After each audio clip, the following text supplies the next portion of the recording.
Hey guys, it's Kevin again. This review for Bates Motel Season 3, Episode 2, The Arcanum Club, and I was definitely looking forward to this episode. I mean, they started off the season very, very strong last week. It was such a great premiere. It was a great way to kick off the season, and this episode also fantastic. Another great episode.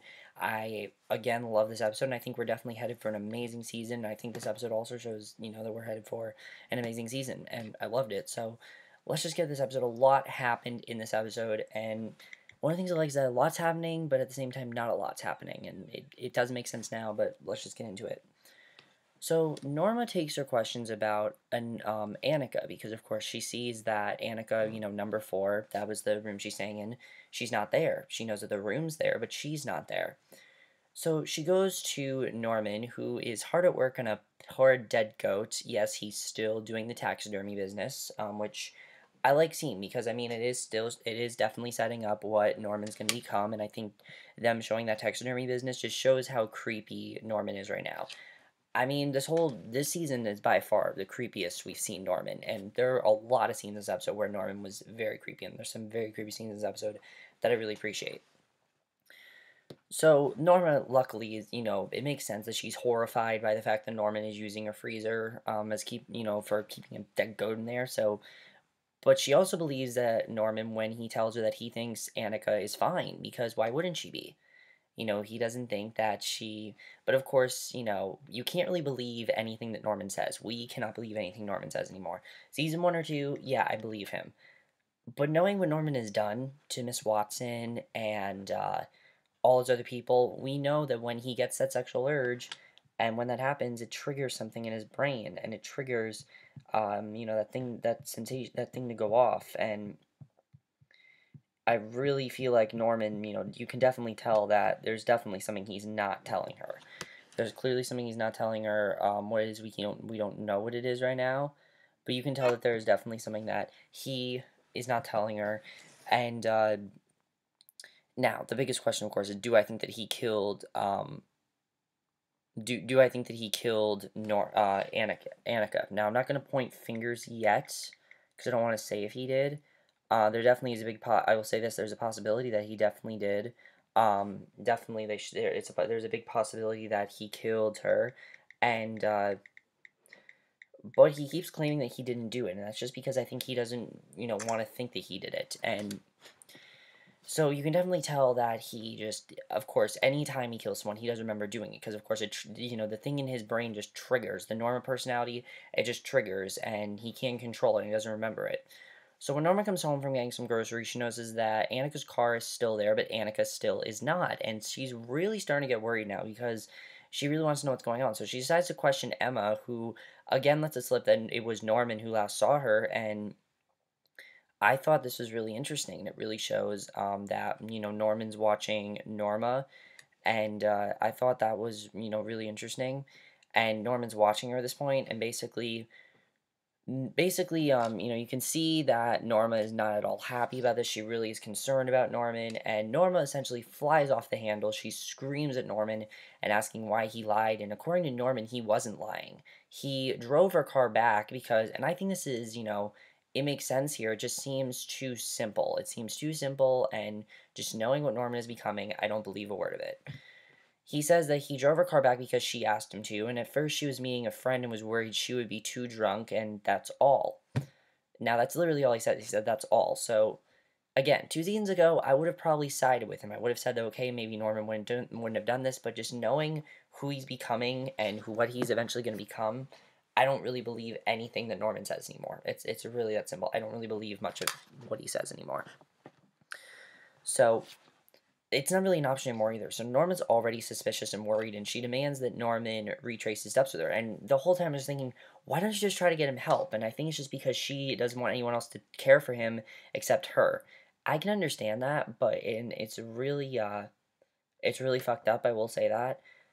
But at the same time, I mean, that's the best thing to do is just get the kid help. If he needs help, you gotta get him the help. And I understand she's afraid of getting him help, but he needs to get the help because he clearly has a lot of problems, and Norma doesn't really understand that yet, and she needs to understand that. So, you know that she's not gonna do anything though. So she demands that Norman retrace his steps with her, and she then lets loose with you can't keep getting into cars with questionable women. Now Norman gets frustrated. She clarifies that questionable slutty. That's what he thinks. She basically he's talking about slutty woman, and she then tells him the line that is pretty much true, pretty much sums up how Norman is right now. She says, I don't know why, but unhinged women seem drawn to you, which is true. It seems like he always goes after these women that are very slutty and things like that, but he tells her that Annika is not like that. Annika the nice girl is also Annika the call girl, and you can basically see the sheltering wings come out. Clearly unhinged Norma drives them to the restaurant, and Norman claims he left. This is the restaurant that he claims he left Annika at, and I like that Norma's trying to piece things together. She's trying to think, okay, is he really telling the truth here? Can I really believe what he's saying? And I definitely like that. So that's what Norman notices, that in previous conversations, Norman had said she was a nice woman and troubled, and emphasis on the word was, which is really interesting because, of course, he's saying was, which implies that she was posthumously that way, which means he killed her. So this I thought was and of course, Norma's not stupid. She knows when something's going on. So Norman says she's not dead, but as we watch, this scene I love because there's no real dialogue here except for just the fact that he said the word was, and you can see that Norman's really upset about it, and you can see the look on Freddie Highmore's face, and just wow.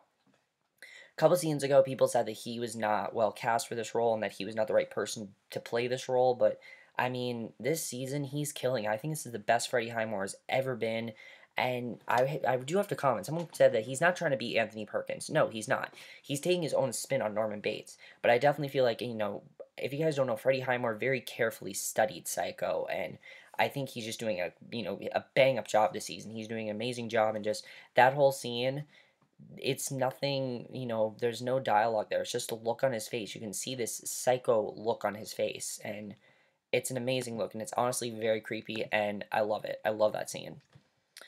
So later, Norman finally admits his big secret, but it's not what we think. He didn't kill Annika. He's not a psycho. He's dating Emma, and Norma's surprised by this, but she's actually really happy for him because, he's really been not doing good so far this season. I mean, he's sleeping in her bed.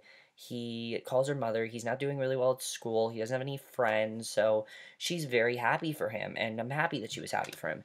But of course, as we know, Norma's very controlling, and she doesn't really want him with anyone else. So I found that interesting that she was okay with it because it didn't seem like she wanted him to be with anyone else.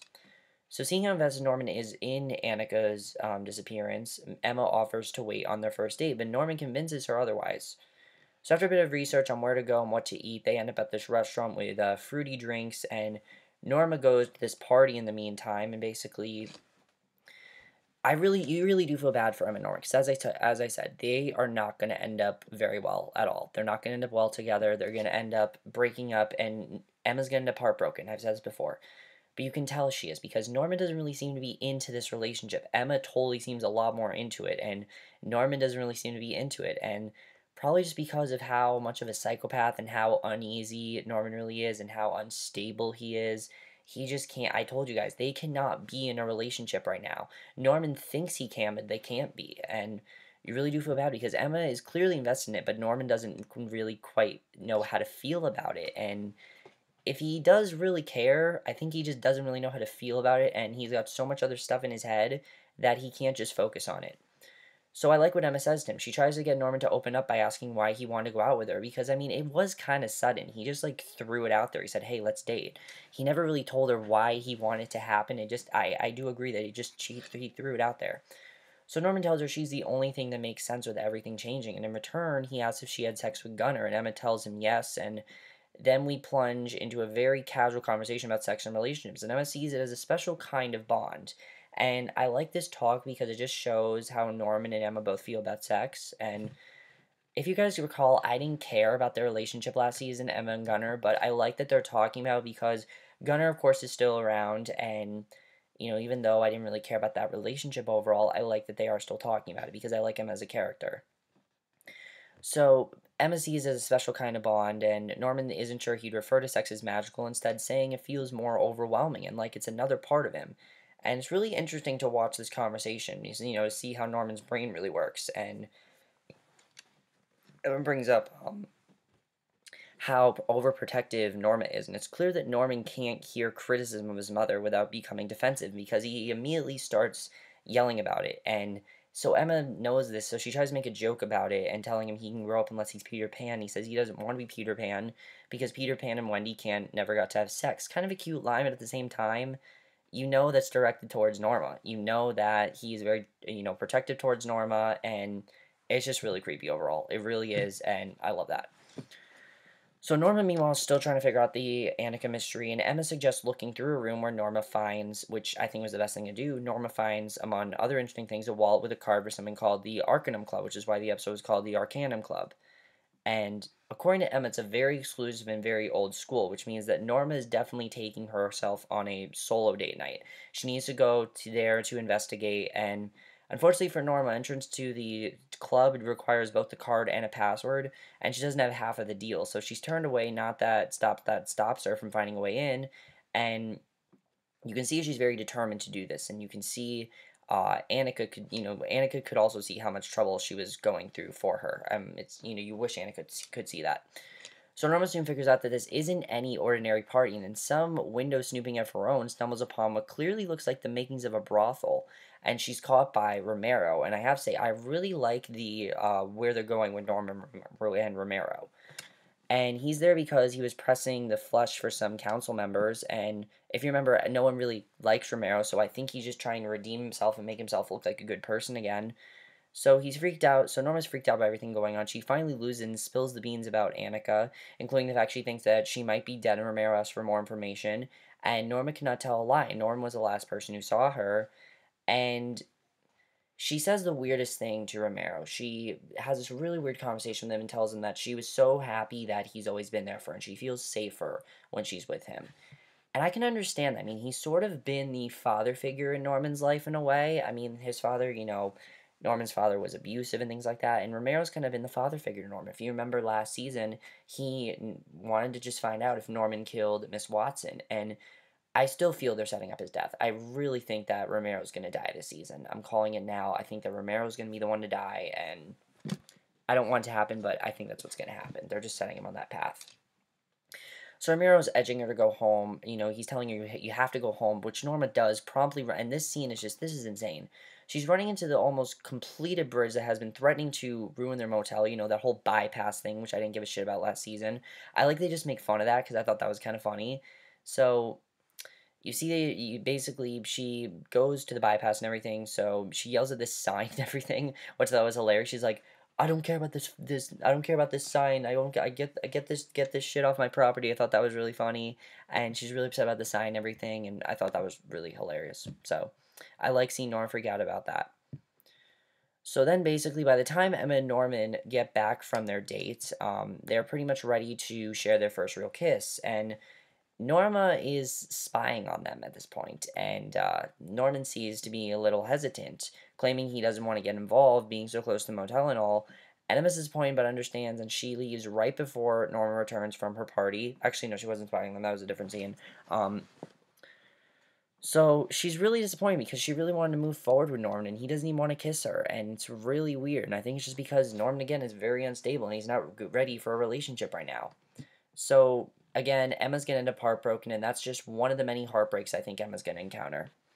So Norma returns from her party, and Norma's frazzled and freak out in surprise, and Norman completely forgets all about his date and starts worrying about his mother instead. Like, he doesn't even care that Emma just left. He doesn't care. And he says to her, and he's like so like directive. He's like yelling at her. He's like, "Why are you all dressed up? Why are you dirty?" And he's asking her very authoritatively, and there's no way around it. And it's really just he's really dominant here, and it's kind of creepy. And Norman's definitely channeling the controlling male in a way, and it's really unsettling to watch because you can see the look on Norma's face. He's like, and Norma doesn't really want to do anything about it because she's so terrified of him. She doesn't know what he's gonna do. She knows he could snap any minute, and she knows he's like a time bomb. He could just go off any second, and I think that's why he's so scared. Why she doesn't really want to do anything, because she knows that he can snap any second. She knows what's going on with him, and therefore she doesn't want to do anything about it. So Norma admits that she went to a party, and she declines to give more information, though, than that. That's all she says, just she went to a party, and it's clear that she needs support, and Norman tells her it's going to be okay, but it's not going to be okay, because then we see at the end of the episode that there's this body floating face down in the water. And I'm not going to say anything right now, but I'm calling it right now. That is Annika. Norman killed Annika. He doesn't remember it. That's who it is. Annika is in that water, and he killed her. So that was basically our main plot of the episode, which I absolutely love. But there was a subplot in this episode as well, and it dealt with Caleb and Gunnar and Dylan, which I really want to get into. So I really like where they're heading with Dylan this season because I think this is a lot more interesting than last season. Last season, of course, we had the drug business, which got really boring. But one of the things I like this season, of course, is that remember Dylan had a conversation with Romero last week. Romero told him to stay away from the drug business, and Dylan is definitely trying to turn his life around. So Gunnar and Caleb are working on their weed garden along with Garner's guard dog Rex, and as Dylan prepares to head home for the night, Caleb tries to convince him to stay and hang out. What they get distracted by the intrusion of a stray dog who gets under Rex's skin, and this fight ends up with Caleb taking matters into his own hands, much to Dylan's horror. But at this point, it should be common knowledge. But as we know in the show, it's weird. Like any animal that's on the show, they get killed. It's weird. Like if there's an animal on the show, they're gonna get killed. So we get introduced to this new character, Chick Hogan, who yeah, from Sons of Anarchy. I believe he played Bobby. I believe that's the guy that played Bobby, and he tells him he lives over the hill, and I have to say he's a really good character. I definitely like his character. He tells him that he lives over the hill, and Dylan says he didn't know that they had any neighbors over the hill, and Chick claims that he's looking for his dog, which freaks Dylan out, until Caleb comes to his rescue and plays a protective father card. Now, this doesn't stop Chick from stealthily asking about their weed crop, which we pretty much think it is. I mean, there's a garden of tomatoes, corn, and green beans. It's pretty much a weed crop. So naturally, Caleb feels that this is territorial violation, not missing a pet case, and they end up sneaking onto Chick's property, where Dylan promptly loses his cool and blurts out that they shot his dog. And that isn't going to make this confrontation any easier because Chick takes both guys aside and gives them a drink while explaining the rules of friendly neighboring. And he also wants to know how many plants they have, and Caleb refuses to answer that, so of course Dylan answers for him. And it seems like Dylan just answering for him and things like that. And then we see that Caleb essentially tells him, and I really like this scene. I definitely really enjoyed this because Caleb tells him that they're going to have to do what they want on their own property. But obviously, we haven't seen the last of Chick. And you can definitely tell there's a lot happening here. I mean, again, Caleb just wants to connect with Dylan. He's doing whatever he can to connect with Dylan, and he's going to help out Dylan. And you can see in this episode that he's trying to connect with Dylan. I mean, him defending him trying to save him and things like that. But the thing is, I just feel like he's being too controlling, and Dylan doesn't really want this right now because that conversation with Romero last week, he really cares about Romero, and I think just he's trying to stay away from Caleb. But Caleb isn't going to have him stay away. Caleb is going to be there for him. I like that Caleb's trying to be there for him and be a good dad, but just Dylan doesn't really want him in his life right now. And Caleb, I think, needs to understand this, and I really do like where the storyline is going because I feel that the only way for Caleb to understand this is for Dylan to actually help him turn his life around because I feel that Caleb needs to turn his life around, definitely. I mean, Dylan did what Romero told him to do. He's out of the drug business. He's not working there anymore. He doesn't want to be involved. So I think the only thing they can do is for Dylan to turn Caleb's life around. I'm definitely interested in seeing if that's what's going to happen here. So overall, guys, a really solid episode. Definitely really enjoyed it, but I have a lot of things to talk about. First of all, let's talk about Annika. Annika was definitely killed by Norman. I'm calling that now. That's what happened there, and I really feel bad for Emma. Emma is like the most vulnerable character on the show now because Emma is just so innocent and so not crazy that she is the most vulnerable character on the show because she's going to end up the most heartbroken. I mean, you can tell that she's into this relationship with Norman, and he really is not into it with her. He doesn't want to be in a relationship right now. There's so much else in his head that he just can't focus on it, and I think that's really the main issue here, is that he cannot focus on a relationship, and it's really sad to think about, but that's really what's going on, is that he can't focus on this. He can't focus on them having a relationship, he can't focus on them maintaining a relationship, and it's really sad to see, but that's basically what's going on. So I really do feel bad for Emma and Norman. I hope they find a way to fix this, but I just don't think there is a way at this point to fix this. We'll see what happens there. As far as Norma goes, Norman is definitely getting a lot more protective of Norma. You can tell that. He's always been protective of Norma, but even more so now. I mean, him just yelling at her, asking her where she was, is very creepy, very weird to think about. I mean, just, it's really unsettling to see what's going on there. And again, I think Norma doesn't want to get him the therapy because she just doesn't, she's worried how he's gonna react to it. Now, Romero and Norma, I kind of see some chemistry from them. I feel like what's gonna happen is that she's gonna end up, Because if I recall, Norman killed Norma because she was on a date with someone and he didn't want her to be with anyone else. So, 'cause she was having sex with someone. I kind of feel like Romero's going to be that guy because I don't see, Norma getting with anyone except Romero. And Romero genuinely cares for her and he's such a nice guy. And I can see Romero definitely getting killed. Just the direction they're heading in, I feel Romero's going to be our big death because they always have one big death every season. Last season, we didn't really have one. I mean, there was Zane and Jody, but I don't count those as big deaths, so this season, though, I think definitely Romero's going to get killed. I think Romero's going to die, and I hope that doesn't happen, but I definitely feel like that's the direction we're headed in. Now, Dylan and Caleb needs to decide what he really wants to do here. Dylan does not really want to work with him. Dylan doesn't want to be on his side right now, and Caleb needs to understand that. And I think Dylan needs to tell him that, look, I really care about you, but, I really care about you. I want, I know you want to be in my life, but I just can't have you in my life right now. And I think Dylan needs to tell him that because I don't think Caleb understands that right now. But wow, guys, I'm enjoying the season a lot. And also, I really want to talk about Chick's character. Are we going to see Chick again? I definitely feel we're going to see him again.